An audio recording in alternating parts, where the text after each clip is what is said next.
Senator Franken, and he went into a great length saying that that day some new story had come out and said that various Trump surrogates were meeting continually with Russian officials as part of the campaign. And he raised that question with me, and my answer went straight to that. It's the first time I had heard that, so I focused on that I had not had any such meetings, was not meeting with Russian officials on a continuing basis to advance any campaign agenda. Sometime before that, I had met in my office in an official way with the Russian ambassador, and so that was the answer I gave, and I think it was an honest answer, Tucker. I thought I was responding exactly to that question, and it really became a big brouhaha, and I was glad to have the chance to kind of respond today and explain it. I guess my question, I understand all that, and I take you at your word, that you meant that you had not contacted or had any contact with the Russian government or its representatives in your capacity as an advisor to the Trump campaign. My point, though, again, is that a little over 2 weeks later, the National Security Advisor has to resign because of conversations that he had, also in his capacity as a non-surrogate for the campaign, with the very same ambassador. So did anyone on your staff say to you, holy smokes, perhaps we should clarify this, because you could see how it could be a problem? No, I never gave that a thought, never considered it. I don't believe anyone ever mentioned that to me. In quite different circumstances to me, Tucker, unrelated. Okay. Just had, go ahead. So I had a meeting in my office with two senior staffers, both retired military people, non-political, and we had a meeting with some 25 ambassadors in recent months while I was senator, and the Russian ambassador was just one of them. Right, but he was also at the very center of countless news stories and of accusations by Democrats that the campaign was influenced, pardon me, by the Russian government. So it just seems like a red flag might have arisen. What was the nature of your conversations? You had said, I think earlier, that they did not pertain to the campaign. And yet there was an indication today from an administration official that there was conversation about the campaign, if you could clarify.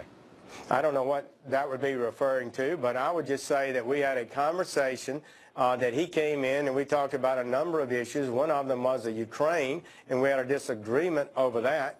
The Ukrainian ambassador had been into my office for a meeting the day before, and so we had a little disagreement over the Ukrainian issue, so we had a number of discussions like that, Tucker, but I don't recall any discussion of the campaign in any significant way. It was in no way some sort of coordinating of an effort or doing anything improper, and I don't believe anybody that was in that meeting would have seen or believed I said one thing that was improper or unwise. And it was really a sad thing to be attacked like that, but I think we've explained it, and we intend to move forward. According to news reports, you met twice with the Russian ambassador in person, Ambassador Kislyak, and had one phone conversation with him. Is that the extent of your contact with him, those three events? I don't remember whether I had a phone call conversation with him or not. I spoke at the Republican convention at a conference with some 50 ambassadors. After I spoke, I walked down from the podium and mingled with a number of people, and we met at that occasion and had a chat. Otherwise, and I left shortly thereafter.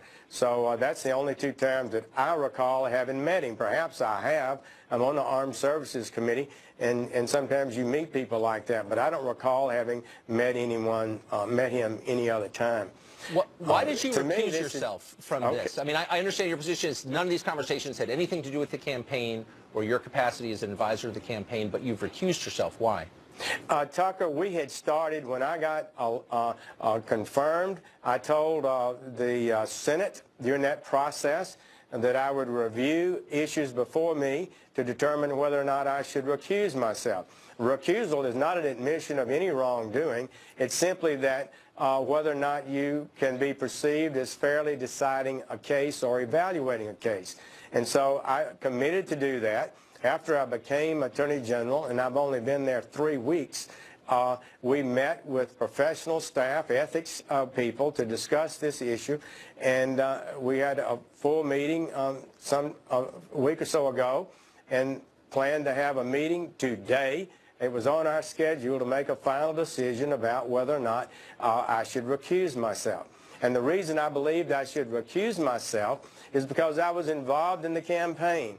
To a degree, I think it would have been perceived is that I wouldn't be objective in participating in an investigation that might involve the campaign. I do not confirm or deny any investigation. I just felt like I should clear the air, and we're moving toward that end even before this latest flap. So does your recusal extend to, say, an investigation into the leaks that led to the departure of General Flynn? These things have to be decided on a case-by-case basis. Anytime anything comes up connected to the campaign, I would be recused because I've made that clear. If something else comes up that's not related to the campaign, we would go through the same process as I committed to the Senate, and that I have done, and that is to see if there's a reason I should not be involved in the case. So I think I've performed exactly correctly for an Attorney General of the United States. Now, you're a foreign policy advisor. In fact, you're the chairman, I think, of the foreign policy advisors to now President Trump. In that capacity, do you remember conversations that you had as a campaign about Russia? And did you have any belief that they were putting their thumb on the scale, rooting for President Trump over Hillary Clinton? What were your conversations about Russia? I never had any conversations about, with the Russians about this campaign and putting them assisting in the campaign or anything like that. I went out and spoke, and I campaigned for Trump, but I was not involved in anything like that, you can be sure. But did the campaign, I guess my question is, did the campaign believe that the Russian government, the Putin government, favored Trump over Clinton in this race? I have never been told that. I've never been told that. Do you think they did? I don't have any idea, Tucker. You have to ask them. Right. Do you think, I mean, the core allegation here from Democrats and some Republicans on the Hill have suggested that they don't think it's a crazy idea, that the Russian government influenced the outcome of this election. Do you think that that's true? I think the evidence is, people are bringing forth evidence, and there are congressional committees that are investigating that, and I believe the truth will come out. It usually does. Huh. Do you think there has been any evidence uncovered to this point? Well, I'm not going to comment on that. I'm not going to make a judgment on that today. But there's an investigation in progress, and so wouldn't that suggest that, I mean, I guess my question to you is, you often hear that allegation and the suggestion that there is actual evidence, and there must be some in order to have triggered an investigation, or no? Well, you know what in the newspapers, and you know that the Congress is investigating now, and the intelligence committees and other committees may also investigate. So that will just have to play out, as it always does in a democracy. So we just received a call from your office, and I'm hearing from my producer that they are saying that there was not a phone call between you and the Russian ambassador that's been included in press accounts. Was there? I don't recall any such phone call, You don't recall any such phone call. Do you think that if this investigation, which I presumably you can't comment on, is going forward, you just said that suggests that there is evidence, is there some other point to it? What is the point exactly of this investigation? I am not going to comment even of the existence of an investigation. That's improper for the Attorney General to do so, and I will not comment on that. That's part of the standards of the Department of Justice. Right. So your position is you're just recusing yourself from any investigation into anything relating to the Trump campaign. I've made that statement clearly in writing as to what I've recused myself on. Okay. Yes. And will you be amending the congressional record or the official record as to your testimony on January 10th about your meetings with Russia? I'm going to submit, yes, a supplement to the record. My response went to the question, as I indicated, about the continuing surrogate relationship that I firmly denied and correctly denied, and I did not mention in that time that I had met with the ambassador, and so I will definitely make that a part of the record as I think is appropriate. So my final question is, why do you think the Russian ambassador wanted to meet with you a couple of times. What was their And objective? I didn't have a meet with him a couple of times, Tucker. I met with him after I spoke, and we chatted on the floor of this meeting, and then he called to meet with me. I literally met with 25 ambassadors during this period of time, and many of them were attempting to sell their country, assert the issues that they thought were important to their public safety and their issues that they felt were necessary for them. And I just listened, frankly. Very little occurred in those meetings, but I kind of enjoyed them. It was a good experience. Well, I don't think it implicates you to describe what their agenda is, but it is of interest to everybody else. I mean, they clearly went out of their way to talk not just to you, but to other members of the Senate and to General Flynn, et cetera. I mean, but they were clearly trying to sell their position on something. And what was your impression about what their objective was? Like, what was the issue that mattered most to them? You know, I'm not sure. The thing that really caused him to push back was a discussion of the Ukraine, as I recall. And as I described it, everything everybody else said about the Ukraine and what Russia did was wrong, and everything Russia did was right. He was sort of the old-style ambassador, in my opinion, and that was perhaps the thing that he wanted to share. But I'm not sure what was primarily on his mind. Huh. Have you asked the people who are in the meeting, the one sit-down meeting with the two military aides, their recollections of this? A little bit, yes. We've discussed it. Huh. And their memory is the same as yours? They don't recall exactly, but Ukraine was at the center of it. Right. So the question here is, I don't believe there's anything wrong with a United States senator meeting with an ambassador from Russia. Right. You know, I see you ask a lot of questions about it, and that's fine. But I think it was a perfectly reasonable meeting. I had professional, non-political staffers with me, and we discussed some important international issues. I learned something perhaps in that meeting. I usually did. And so that's what happened. People were, ambassadors were coming by to see me pretty often. So the president, whom you serve, has described these questions as a witch hunt and has said that we need to investigate the leaks that have led to this and to a bunch of these different stories. Do you agree with that? Well, we are having a lot of leaks today in Washington that I do believe are troubling. A lot of it would appear to be in violation of the law, and it's an unhealthy trend, and we've got to do better about it. I do believe every department needs to take a greater interest in maintaining proper security. Do you see this as a witch hunt? I don't think what was said about that meeting I had with the Russian ambassador was legitimate. I think it was hyped beyond reason, and I think it was unfair. And I was glad to be able to address it today. Attorney General Jeff Sessions, thanks all for joining us. Thank you. Up next, while everyone else was arguing about how Sweden was affected by mass Muslim immigration, one British journalist decided to go there and find out. She'll tell us what she found. Also, welcome a Democrat in Congress who says the Attorney General we just spoke to has committed an unforgivable sin, ought to be fired, perhaps even sent to prison. We'll talk to that member coming up. Well, ever since President Trump described the supposedly dreadful immigrant situation in Sweden, journalists at every media outlet from here to Malmo have been debating how bad things really are there. They're fine, say a lot of them. Well, Katie Hopkins works as global columnist for the Daily Mail. Rather than going on Wikipedia or reading some Vox article to learn what to think, as most do, she decided to actually go to the country. She went to Rinkeby in Sweden, in the immigrant-dominated suburb of Stockholm that was torched by rioters last week. What did she find? Katie Hopkins joins us now. Katie, thanks for coming on. First of all, good for you for actually going. You always learn a lot when you get on a plane and go to the site. What did you expect to find, and how did it differ from what you found?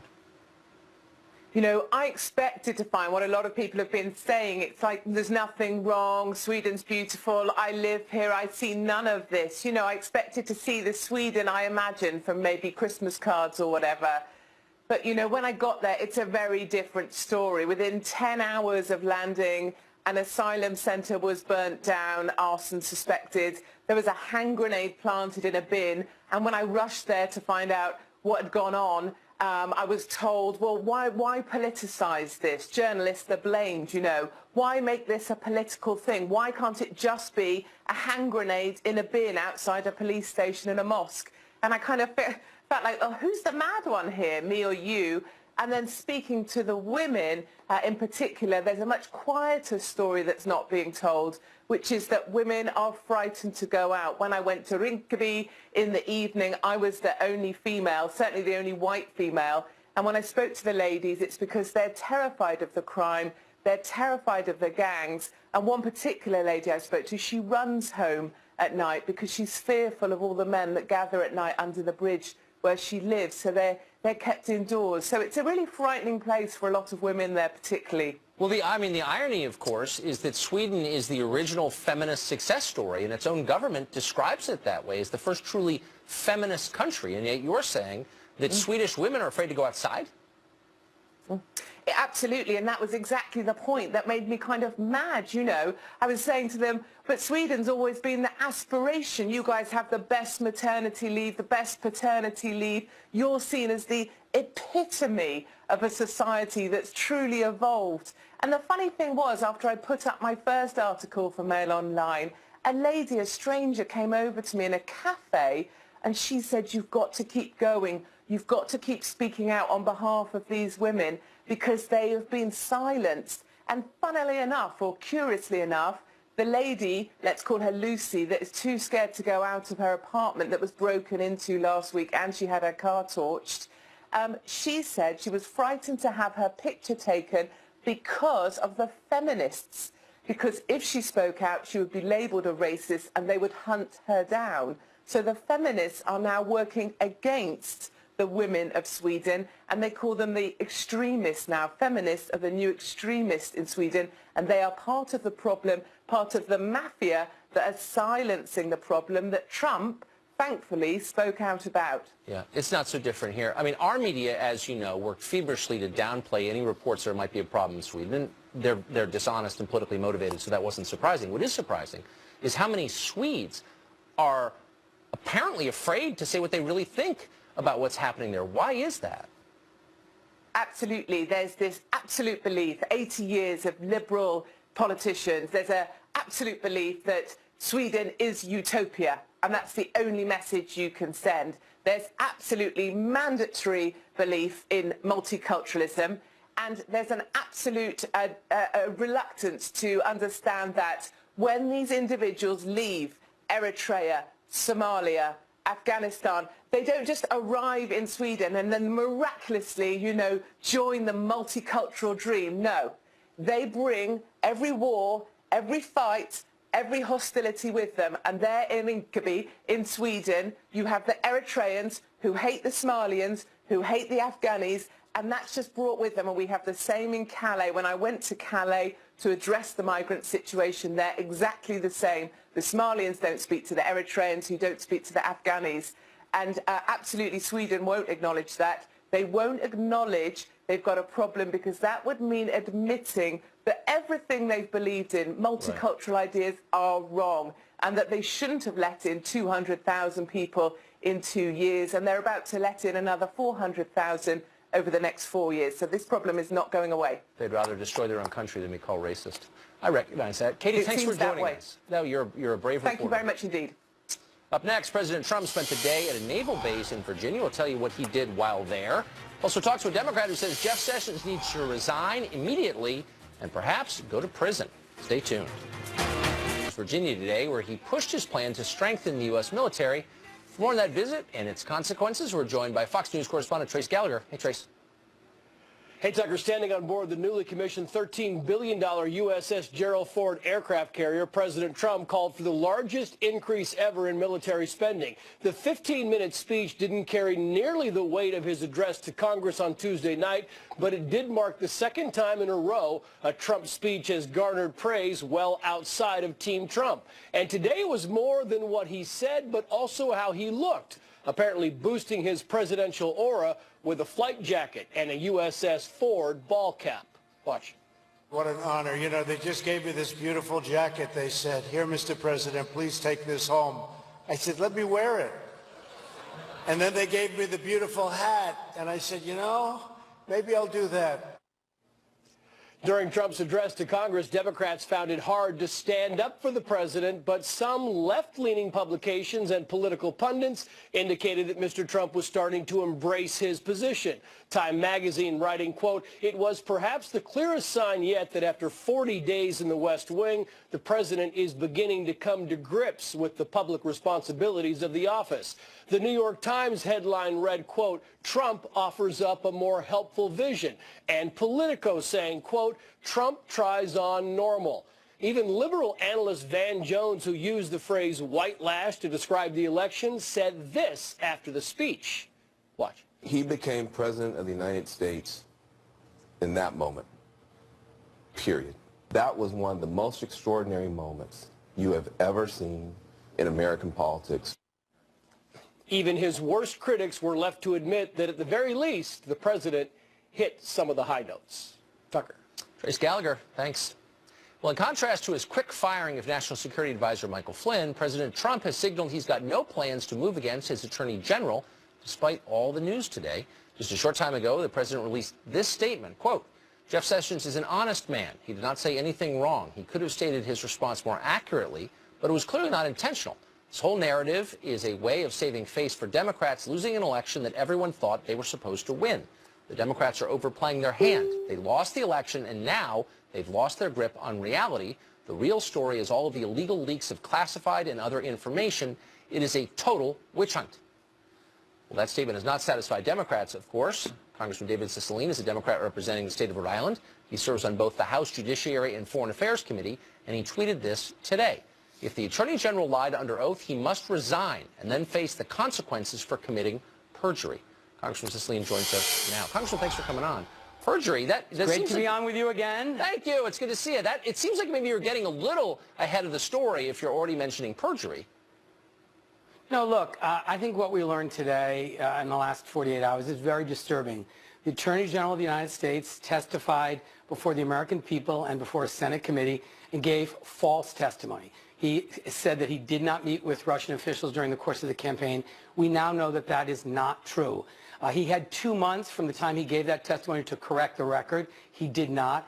I think it's very, very concerning. This is the top law enforcement official of the United States. Right. We hold him to a very different standard than an ordinary citizen. He's responsible for prosecuting people for crimes all across America. I think it is impossible for him to continue in that position, having testified under oath falsely.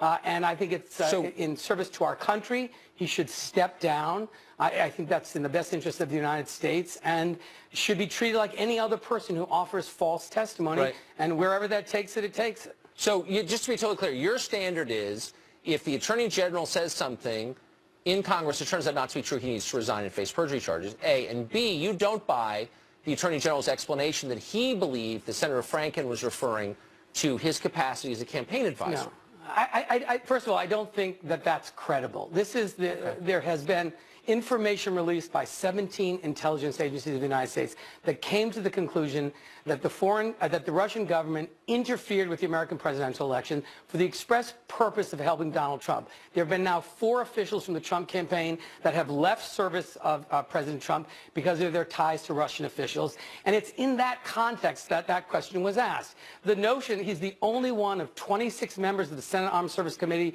that met with the Russian ambassador, the only one. And the fact that he originally said, I don't remember such a conversation, said that last night. Then he remembered today at his press conference some of the details. I mean, this is just not credible. But the reality is, when he gave that testimony under oath, it was not true. Okay, so if that's the standard, I mean, as you said in the question, you asked a very important question to the Attorney General. He had 2 months to correct that. He didn't. And look, this is not an ordinary citizen. But hold on, wait. I think it's a fair question. Law enforcement official in the country. Hold on. You heard my interview. Absolutely. I thought I raised real questions. You but did. I'm just interested in the standard you're setting. I've been in Washington since childhood, long enough to remember May of 2013 when the then Attorney General Eric Holder said in public, I had nothing to do with surveillance of reporters who might be involved in writing critical stories on the administration. He said that, and it turned out to be a lie. And Congress had a vote on censoring him, and you walked out of that vote.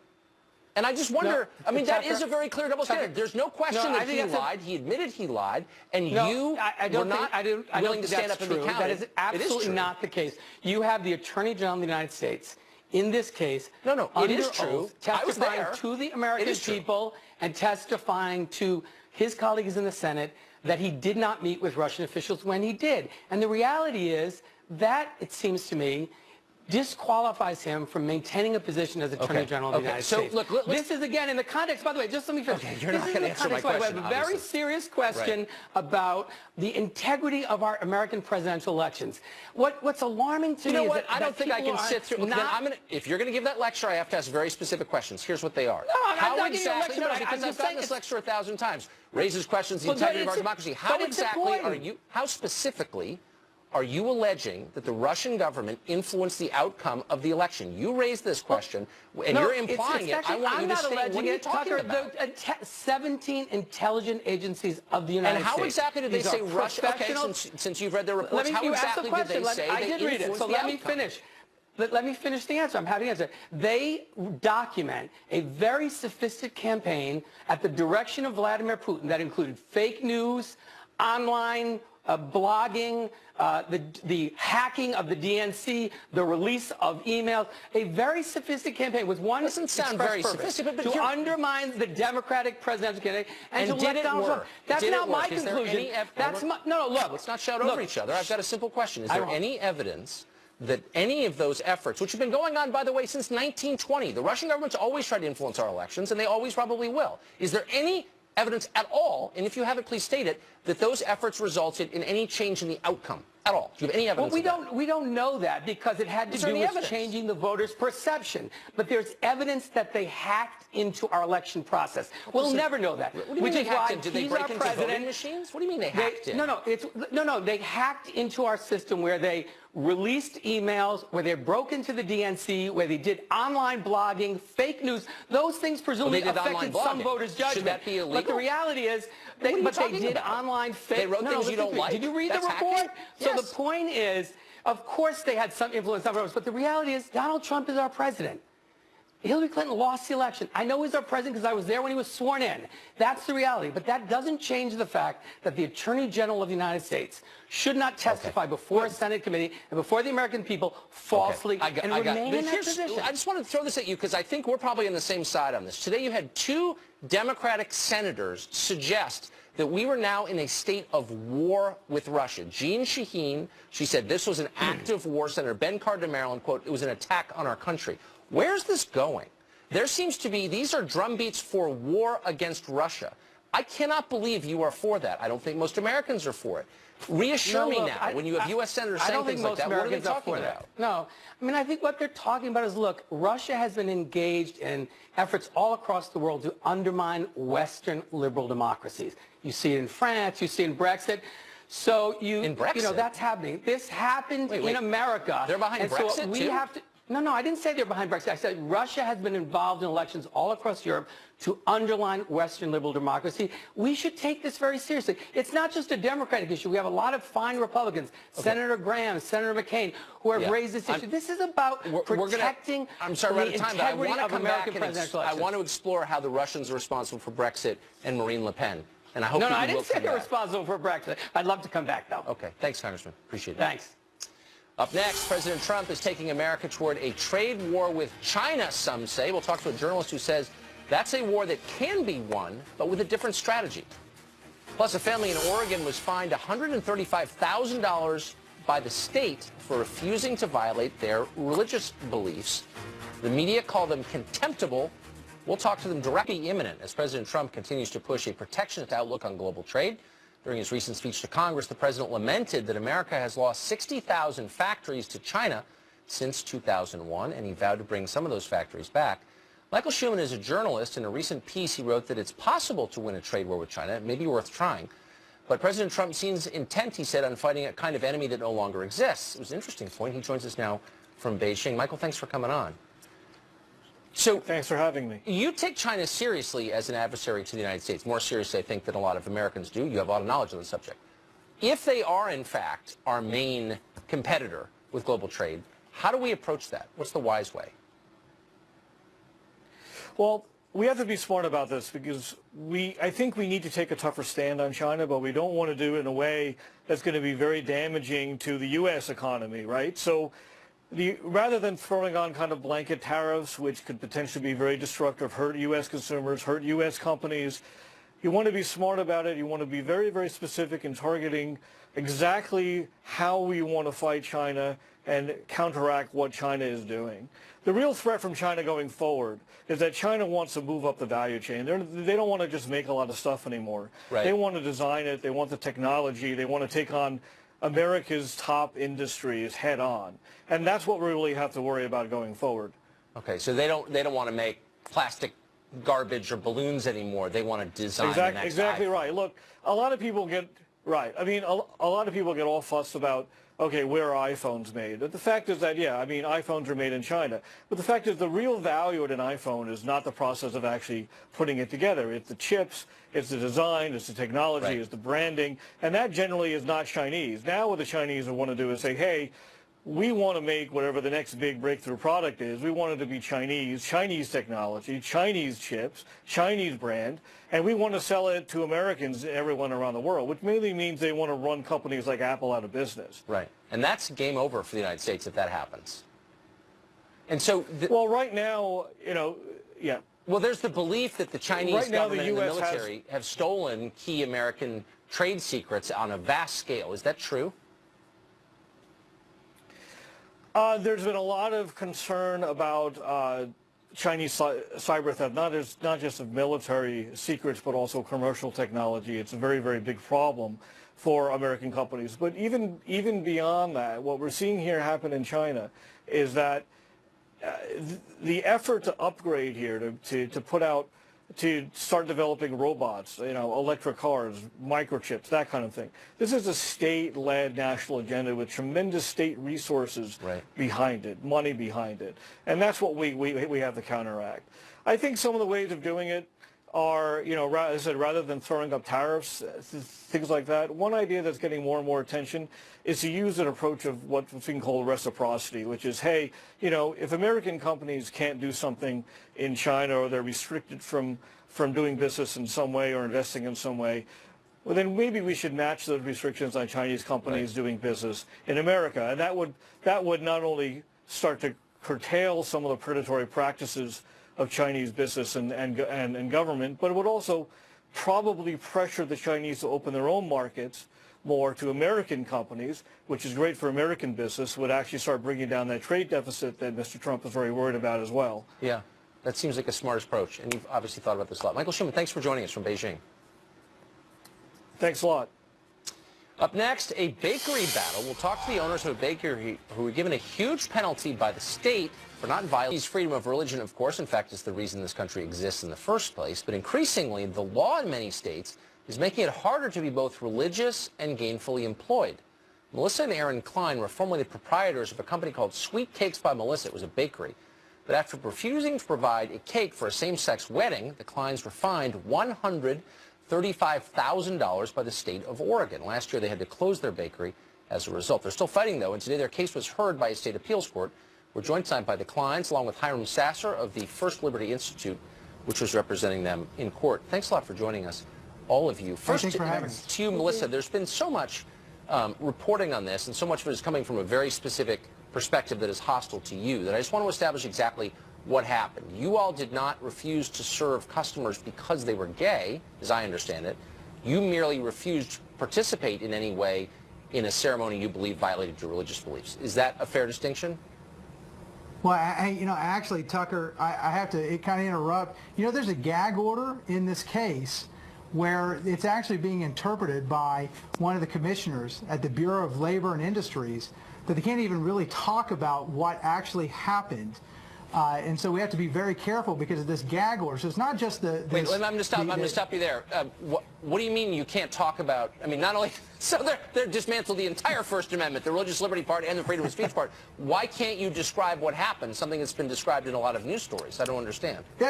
Hey, that's exactly right. I can tell you what happened a little bit, but unfortunately, the Kleins, they're gagged by by this gag order. And that's part of what this case is all about. It's not just about being fined with, or actually damages of $135,000. That's just such a soul-crushing penalty that put them out of business. That's not good enough. Now, it actually, there's the extra part, and you can't really talk about it. And so that's part of the case that's going on right now. Let me ask a much more general question. And I think people have read a lot of stories about this, and I just want to be totally clear. As a general matter to both clients, did you have a practice of not serving gay people because they were gay?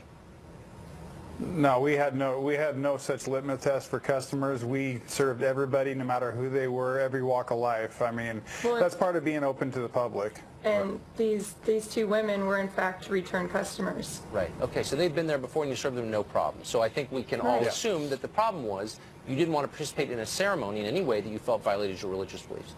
So my question to you, and I've been thinking this since this story began, what do you make of the coverage of this? The Oregonian, which is your newspaper, one of the newspapers in Oregon, described this quote, and they used quotation marks around the phrase religious liberty, as if it was a concept they were unfamiliar with or something only right-wingers cared about. Do you think this case has received fair coverage? It really depends on what news outlet you go with. I mean, we've seen a lot of false stories out there, a lot of things that totally mischaracterized us, what happened, and really what it comes down to is, I mean, it's hard to find truth in media when it comes to things like this because there's so much misinformation out there. Right. So you've been, as I'm sure you know, characterized as hating gay people when it's much more specific. Now, to your attorney, correct me if I'm wrong, but the precedent this sets is that the state can force people to violate their religious beliefs. I mean, presumably they could force, I don't know, a kosher butcher to sell bacon or a Catholic hospital to commit abortion. Or your religious beliefs are no protection against force from the state. Is that correct? Yeah, what's unfortunate about this is that we have people of goodwill on all sides. And, we live in a pluralistic society. We've got to try to figure out how to get along. And what we're just simply fighting for is tolerance and respect and the dignity of all people to be able to carry out their lives in the way that they see fit. And everyone struggles how to both follow their faith, but also interact with others. And it's just really sad that the government has decided to come in here in Oregon and put their thumb on the scale and say, no, your beliefs, your way is wrong, and we're going to punish you with basically a lifetime crushing penalty. Of course, embedded by their mindless handmaidens in the press who hate you for other reasons, cultural reasons. So when are we going to find out the outcome of this? When's the ruling coming down? It's going to take a number of months probably before we receive the ruling, but whatever the ruling is, I'm fairly certain that one side or the other will appeal, and this will probably make its way all the way up to the Supreme Court. And so people can follow this case at firstlibertyinstitute.org at our website. Let me just be totally clear. You don't have to be a Christian or even a religious person to have an interest in the outcome of this. It affects all of us in a deep way. Thanks a lot for joining us, all of you. Thanks. No, thanks for having us. Thanks for having us. We'll be back in just a minute with an update on an important story we've been covering, so stay tuned for that.